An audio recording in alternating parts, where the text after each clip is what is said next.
Hi, my name is Laura and I'm a trainee clinical psychologist currently working at private therapy clinic. Today I'm going to talk to you about anger. Anger, which is quite a strong emotion that we feel on a daily basis, that can be quite difficult to manage. Yet it's a very important emotion that tells us quite a lot about our values and how we feel we're being treated. So I'm just going to go through a model today to learn a bit how to deal with anger. So the model that I'm going to use today is Dr. Cottrell's 7-step for anger. And Dr. Cottrell is a clinical psychologist who is the fellow father of the Academy of Cognitive Therapy. And he worked very closely with Dr. Aaron Beck, a psychiatrist that is considered to be the founding father of Cognitive Behavioral Therapy, which is an approach that is today widely used in the world and is a model that focuses on how thoughts, feelings, and behaviors are linked and how they can help explain someone's difficulties. So what is Dr. Cottrell's 7-step for anger?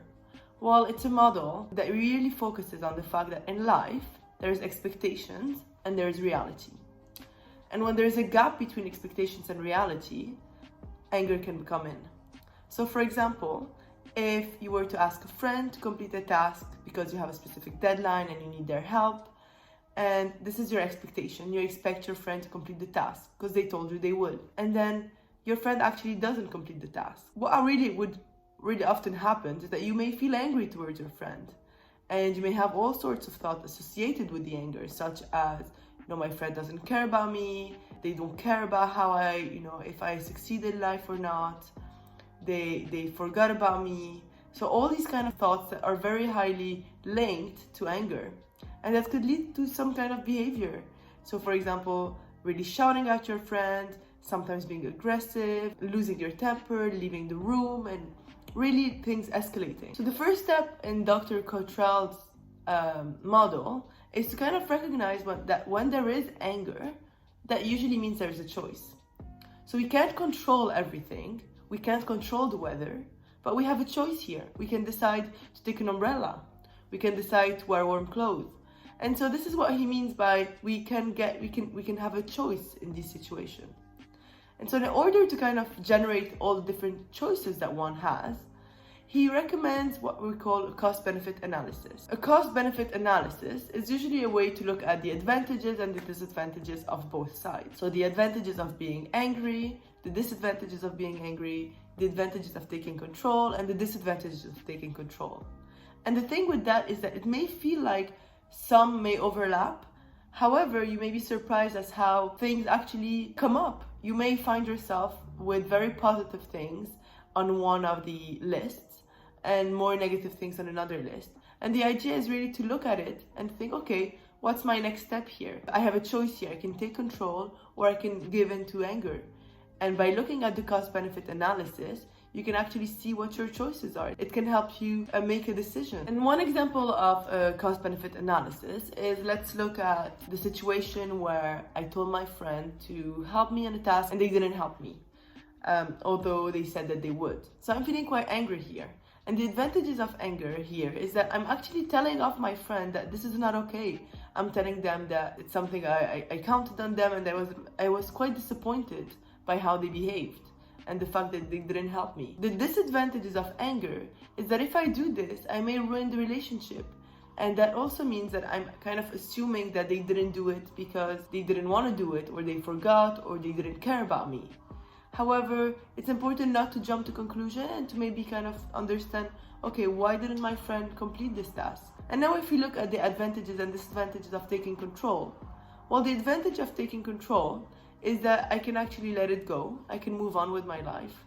I don't have to hold a grudge. And then the disadvantage of taking control is that I actually didn't tell my friend that it bothered me. It actually ended up with, my friend maybe repeating this in the future. And when you do a cost-benefit analysis, you may notice that, okay, the cost of anger are often the cost of aggression, and that means it can worsen the situation, it can escalate things, it can actually lead to a rupture in the relationship.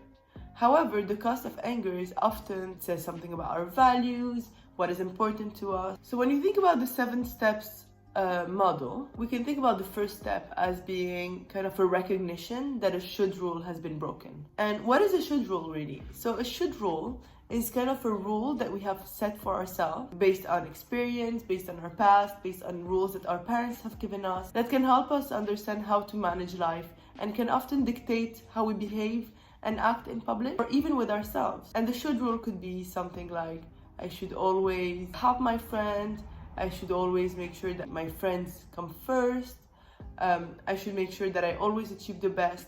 So the should rules can be quite helpful. However, sometimes they can be unhelpful and they can really be very rigid.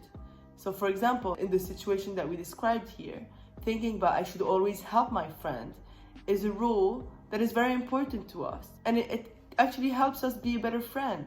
However, in that situation, we assume that the other person has the same rule and that the fact that they broke it means that they don't care about you and that they don't have this value.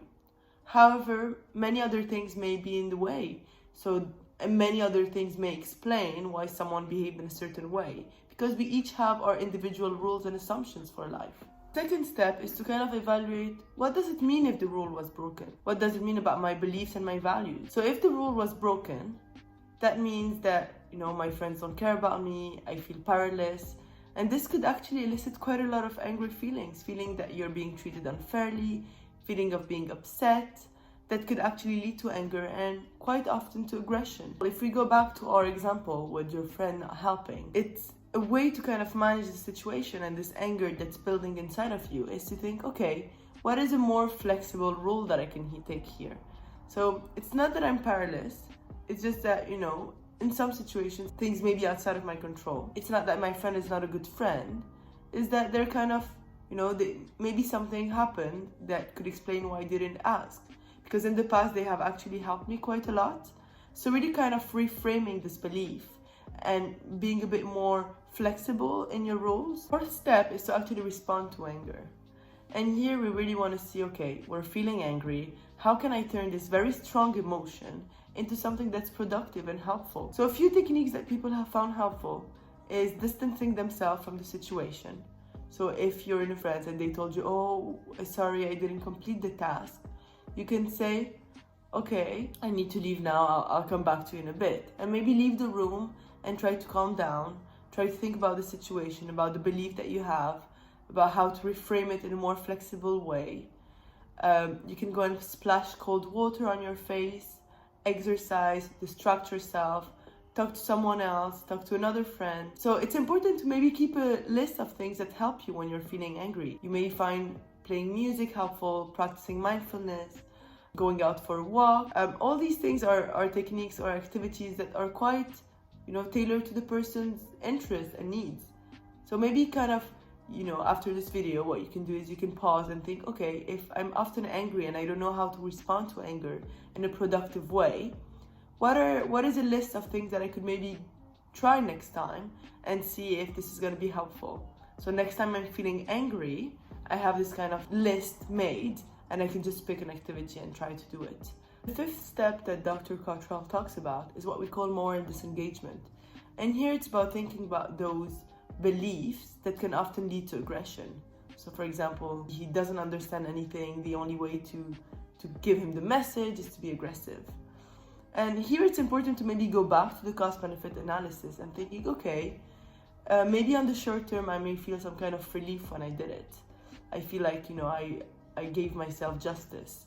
However, it's important to think about the long run and think about the consequences and the relationship and how it can actually translate into future times where you're actually encountering a difficulty in a relationship. So really going back to the cost-benefit analysis and focusing on the advantages of taking control here and the disadvantages of giving into your anger. The sixth step is to try to understand the other person's point of view, their perspective. Why did they behave this way? Why hasn't my friend completed the task when they said they would? And they knew that I'm someone who counted it. They knew I counted on them, so why didn't they do it? So trying to find another answer than, they don't care about me or they don't care if I succeed. So here you can think about your friend's perspective, their experience, their time commitment, their personality. And also if it's unclear, maybe it's an opportunity to kind of practice those assertiveness skills. And there's actually a video posted on the Private Therapy Clinic channel where we discuss a bit how to, communicate in a very assertive way. So really getting what you want from a conversation. The seventh step, which is the last one, is actually really trying to reframe the guilt and the resentment that you may be feeling, whether you acted on the anger or not. So if you did act on the anger and you feel quite guilty about it, it's just about learning, okay, this is a learning opportunity for me. The consequences was that the relationship was ruptured. What can I take from the situation? If you feel like you didn't say anything to your friend and you feel like maybe they didn't understand that it bothered you, maybe you can think, okay, how can I take this to make it better in the next time I actually encounter the situation? So maybe I can try to communicate a bit more with my friends and to kind of explain it in a very assertive way, how I may have felt at the time. So thank you for watching this video. I hope it was helpful to kind of understand ways to manage anger. Of course, it's important to know that, the way you manage and you respond to anger is very individualized to you. However, this video's purpose is to try to take a step back and think, okay, I have a choice here. What can I do? If I do act on anger, or if I do decide to take control, what are the consequences? What are the advantages and the disadvantages? And really go from here. So thank you for watching.